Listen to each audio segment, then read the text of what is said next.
네, 오늘 함께해 주실 두 분부터 소개해드리죠. 보수 우파 패널 장성철 공론센터 소장 모셨고요. 김성환 시사평론가 나오셨습니다. 어서 오십시오. 네, 안녕하세요. 네, 안녕하십니까. 자, 이번 국민의힘 윤리위 회의는 이준석 전 대표가 성상납 의혹 등으로 경찰 조사를 받은 바로 다음 날이자 윤석열 대통령 해외 순방을 떠난 날인 어제 있었는데요.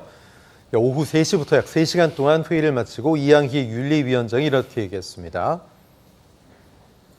당원, 당 소속 의원, 당 기구에 대해서 객관적인 근거 없이 모욕적인, 비난적인 표현을 쓰고 법 위반 혐의 의혹 등으로 당의 통합을 저해하고 당의 위신을 훼손하는 등 당에 유해한 행위를 이준석 전 대표가 했다, 이렇게 얘기를 했는데요. 자, 징계 절차 개시 근거로 윤리위 규정 20조와 4조를 제시했습니다. 장 소장님, 네. 20조와 4조 어떤 내용이 담겨 있는 거죠? 그러니까 당 윤리위원회는 추가 징계 절차 개시 근거 규정이 있어요. 그 윤리위원회 규정인데요. 대략 제4조와 제20조 항을 이번에 이준석 대표를 추가 징계하겠다라는 데 적용을 시키고 있습니다. 제4조에는요. 품위 유지 위반이 있습니다. 당원은 예의를 지키고 사리에 맞게 행동해야 한다라는 부분이 있고요. 이 항에는 타인을 모욕하거나 타인의 명예를 훼손하지 않는다라는 규정이 있는 것이죠. 제20조에는 징계 사유가 있습니다. 거기에는 1항, 당에 극히 유해한 행위를 했을 때, 제3항, 정당한 이유 없이 당명에 불복하고 당의 위신을 훼손했을 때, 이런 식의 규정을 들어서 이준석 대표를 징계하겠다는 건데, 또한 국민의힘 윤리위원회 당규 21조를 보면은요, 제6항입니다. 징계 후 추가 징계 사유가 발생했을 경우에는 네. 특별한 사정이 없는 한 이전 징계보다 중한 징계를 한다라는 거예요. 예. 결국에는 이전 징계가 당원권 정지 6개월 아니겠습니까? 그렇죠. 그렇다면은 탈당 권유나 제명 이 두 가지 보다 더 높은 징계를 취할 수가 있다는 건데, 탈당 권유나 제명이 좀 부담스러울 수 있잖아요. 네네. 그러면 예를 들면 당원권 정지 2년 이렇게 해버리면 다음번 총선에는 출마하지 못하지 않습니까? 네. 근데 2년이 나온 적이 있습니까? 없죠. 없죠. 근데 할 수는 있어요. 예. 최대 3년까지 할 수 있거든요. 아하. 규정상은 그렇게 되어 있기 때문에 예. 그냥 윤리위원회 자기들 마음대로 회의도 앞당겨서 하지 않습니까? 예. 2년을 하든 3년을 하든 어떠한 눈치 보지 않고 할 것 같다라는 좀 생각이 들고, 객관적인 근거가 없이 모욕적 비난적인 언어를 사용했다, 표현을 예. 사용했다라는 건데, 결국에는 개고기, 신군부, 양두구육 이런 거 아니겠습니까? 네.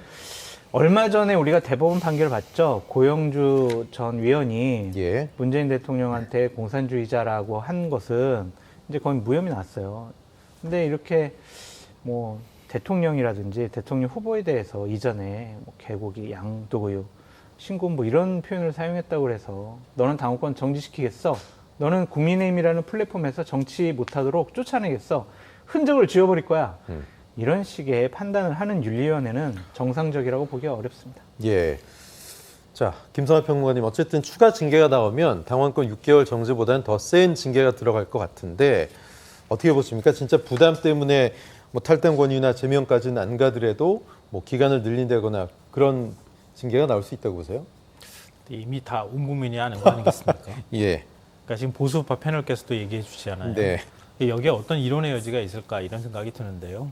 그러니까 뻔히 속이 보이는 것들을 하고 있는 것이다 이렇게밖에 생각할 수가 없어요. 예. 그러니까 징계 회부한다고 하면서 이미 다 징계해야 될 이유를 다 얘기한 거 아닙니까? 네. 징계해야 될 사람입니다 이렇게 얘기를 한 거잖아요. 지금 이준석 전 대표한테 그 이상의 더 뭐를 가지고 징계할 게 있겠어요. 그러니까 애초에 윤리위원회가 성상납 의혹이 불거졌을 때 증거인멸에 직접적으로 개입할 여지가 있다 이렇게 판단을 했다고 하면 경찰의 수사 결과와 무관하게 품위유지 의무를 위반했다고 해서 그냥 당원권 정지 1년을 징계했으면 될 건데 예. 그렇지 않고 거기에 합당한 징계라고 해서 6개월 징계 내린 거잖아요. 그 뒤에 지금 이 혼란이 발생한 거 아닙니까? 그리고 난 다음에 결국은 어거지로 비대위 체제로 만들어서 비상 상황으로 규정하고 난 다음에 예. 이준석 전 대표를 해임까지 하는 상황이 돼버린 거 아니에요. 거기에 대해서 반발하는 사람이 반발하기 위해서 한 말을 가지고 그걸 또 당의 품위 유지 의무를 위반했다고 해서 또 징계를 주면 그러면은 당에서 결정 내리면 아무 말 하지 말고 가만히 있으란 얘기예요. 그러니까 사리에 맞지 않는 얘기를 자꾸 하고 있는 것이고요. 결국은 윤리위가 애초에 징계를 제대로 하지 못했다는 것을 자인하는 것이나 다름이 없는데 그 이후에 비상 상황이 계속 발생하는 것에 따라서 어쩔 수 없이 윤리위가 당 상황을 정리하는 상황이 돼버렸다. 그걸 스스로 인정하는 꼴이 돼버렸다고 네. 생각하고요. 그러니까 최소한 윤리위원회는 당의 마지막 일종의 뭐 최후의 보루라고 해야 되나요? 원래 윤리위가 있으나마나한 기구인 역할을 해왔던 적도 많이 있었잖아요. 근데 최소한 당의 어떤 역할을 한다고 하면은 당의 윤리위가 뭔가 결정을 내린다고 하면 일종의 심판을 하는 거잖아요. 네. 뭐 윤리심판원이라고도 불리고요. 민주당에서는. 그러니까 그건 사법적 판단과 달리 정치적 판단에 있어서 마지막 판단을 내리는 기구의 역할을 해야 된다고 하면 독립적이고 중립적인 판단을 한다고 하는 믿음이 있어야 될 거 아니겠습니까? 그렇죠. 근데 지금은 그런 믿음 자체가 아예 사라져버린 거 아닌가 싶어요. 네. 그러니까 노골적으로 이준석 몰아내기 여기에 윤리위가 동원되고 있는 상황이다. 뭐 저는 그렇게 생각하고 있습니다. 그렇지. 윤리위원회가 상당히 웃긴 상황이 뭐냐면 김성원 의원에 대한 징계 절차는 저번 달에 시작을 했잖아요. 그렇죠. 지금 징계 안 하고 있어요. 국민적인 공분을 샀고 국민의힘의 지지를 떨어뜨리는데 여러 가지 그 표현이 그 수해 현장에서 사진 잘 나오게 비다와 와야 된다. 그 얘기 말입니다. 말씀하신 거죠? 그걸 징계를 예. 안 하고 있어요. 네. 상당히 웃긴 상황이라고 말씀드릴 수밖에 없고 지금 국민의힘에 계시는 분들은 소급 적용 좋아하시잖아요. 네. 2016년에 주호영 당시 의원이 공천을 못 받았어요. 예. 친박들한테 완전히 집단적으로 폭력적인 행위를 당해서 공천을 못 받았는데 그 당시 상당히 좀 험한 말을 친박들과 뭐 박근혜 전 대통령에 대해서 상당히 뭐라고 했었고 당시에 가처분 신청했거든요. 그러면은 소급 적용해가지고 저는 주호영 원내대표부터 다시 징계해라 그렇게 말씀드리고 싶습니다. 네. 징계 절차, 추가 징계 절차 개시 소식에 이준석 전 대표 SNS에 또 글을 올렸죠. 가만히 있지 않았습니다. 유엔에서 인권 활동을 해오신 이양희 위원장에게 바친다. 유엔 인권 규범 19조 모든 사람은 의견과 표현의 자유를 가질 권리가 있다. 이양희 위원장이 유엔에서 한국인 최초로 인권이사회 특별보고관에 임명된 경력이 있는 분이기 때문에 뭐 인권 활동 열심히 해오신 분이 왜 인권 탄압하냐 이런 얘기겠네요. 김성환 평론가님, 이준석 대표는 한마디도 가만히 안 있는 것 같아요.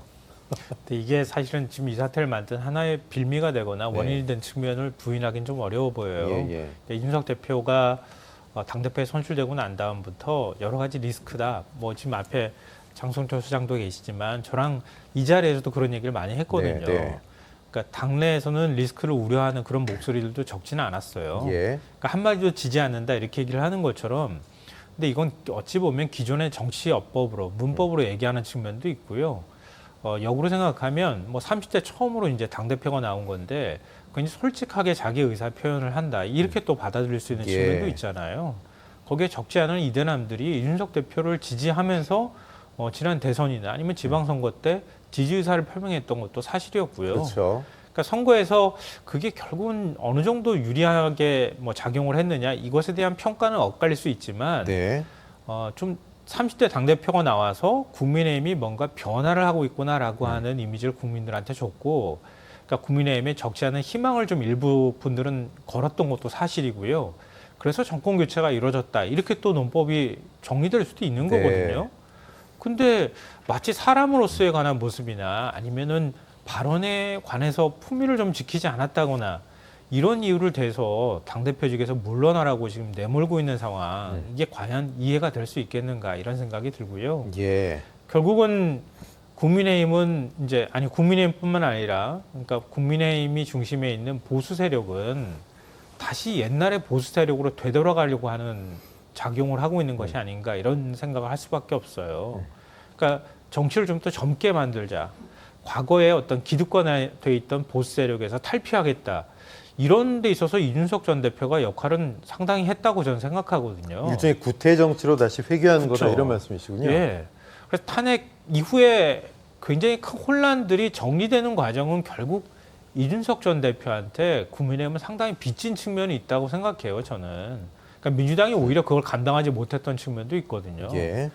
근데 그게 마치 눈에 가시가 된 것처럼 이게 내몰아야지 꼭 문제가 해결될 것처럼 한다 그러면 예. 저 앞으로 국민의힘에서는 청년 정치 어떻게 하겠어요? 발언만 할 수 있는 사람이 누가 있겠습니까? 예. 글쎄요. 앞으로 이런 후과를 국민의힘이 계속 감당해야 되거든요. 근데 저는 다음번 총선까지 이 후유증이 계속 갈 거라고 생각하는데 그게 과연 국민의힘 내부에 얼마나 도움이 될 수 있는 일인가 여러 가지 측면에서 뭐 민주당이 얼마나 잘하느냐도 문제가 되겠지만 예. 좀 우려스럽습니다. 예. 장소장님, 뭐 빚진 측면이 좀 있다. 이준석 전 대표에게 동의하십니까? 그렇죠. 이준석 대표가 당대표가 됐기 때문에 저는 지난 지방선거와 대선에서 이겼다고 말씀을 드리고 네. 싶어요. 20, 30대가 국민의힘 계열의 정당에 그렇게 열렬한 지지를, 관심을 표현한 적이 없어요. 이준석 대표가 됐기 때문에 당은 젊어졌다. 보다 개혁적이 됐다. 20, 30대가 눈길을 돌린 거죠. 민주당을 향하던 눈길을 뺏어온 것만으로 해도 10%만 뺏어와도 이쪽은 20% 이득을 얻는 거예요. 그렇죠. 그것이 국민의힘에 있는 오랫동안 정치를 했던 분들은 고마운 줄 알아야 되는데 예. 선거 이기고 나니까 너는 좀 예의가 없는 것 같아. 싸가지가 없는 것 같아. 너 우리 말 잘 안 듣는 것 같아. 예. 너 옛날에 나한테 좀 모욕감을 줬어. 그러니까 너 같은 사람은 같이 정치 못하겠어. 너 나가. 이런 거거든요. 예. 이거야말로 토사구팽이죠. 잘못된 일이 국민의힘에서 벌어지고 있다라고 말씀드립니다. 이런 가운데 오늘 정진석 비대위원장이 이준석 전 대표에 대한 징계를 놓고 당 윤리위원이죠. 유상범 의원과 나눈 문자 메시지가 언론에 포착이 됐습니다. 자, 내용이 필요 없으실 듯합니다. 오케이. 중징계 중 해당 행위 경고해야죠. 성상납 부분 기소가 되면 함께 올려 제명해야죠.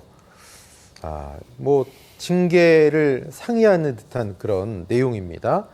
하지만 정진석 비대위원장은 8월 13일에 보낸 문자다. 내가 비대위원장이 되기 전이다. 이렇게 해명을 하고 있는데요.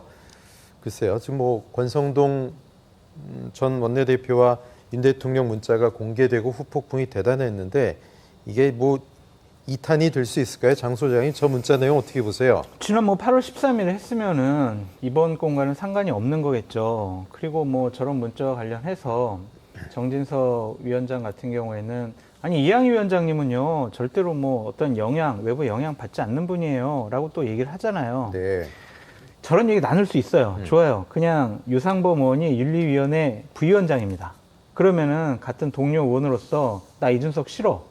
전진석 의원 같은 경우에는 지난번 이준석 대표가 우크라이나 갔을 때 네. 뭐 육모방망이 하면서 이준석 대표가 아유 정진석 위원장님은 뭐 당대표 깜도 아니에요. 뭐 예. 그런 후보군도 아니에요라는 얘기까지 했잖아요. 뭐 상당히 으르렁 됐죠, 둘이. 모욕감을 느꼈을 거예요. 네. 그러니까 이제 아이 뭐 징계해라 이런 식으로 얘기는 할 수가 있지만 저는 최소한 거짓말은 안 했으면 좋겠어요. 나는 윤리위원들하고 연락 안 했어. 윤리위원장은 우리 같은 사람들의 의견에 영향을 받지 않는 사람이야. 독립적인 기구야. 예. 예. 최소한 그런 얘기 좀 안 했으면 좋겠어요. 그냥 당당하게 얘기했으면 좋겠어요. 아유 나 그냥 내가 의원으로서 내 의견 전달한 겁니다. 뭐가 잘못됐습니까? 징계가 필요하다는 내 사견입니다. 네. 예. 그렇게 얘기하면 되지. 왜 자꾸 거기다가 사족을 다냐고요. 저것은 비대위원장으로서 좀 자격이 없는 그러한 말과 행동이 아니었느냐라는 좀 생각이 들고 저게 일관적으로 윤핵관들이 했던 해명과도 다 달라요. 예. 윤리위원회는요 독립적으로 객관적으로 자신들의 판단에 의해서 결정을 한 거지 다른 어떤 외부의 압력을 절대로 받지 않습니다. 라는 해명과 다르잖아요. 네. 그러니까 좀 창피한 줄 알아라 그렇게 말씀드립니다. 예.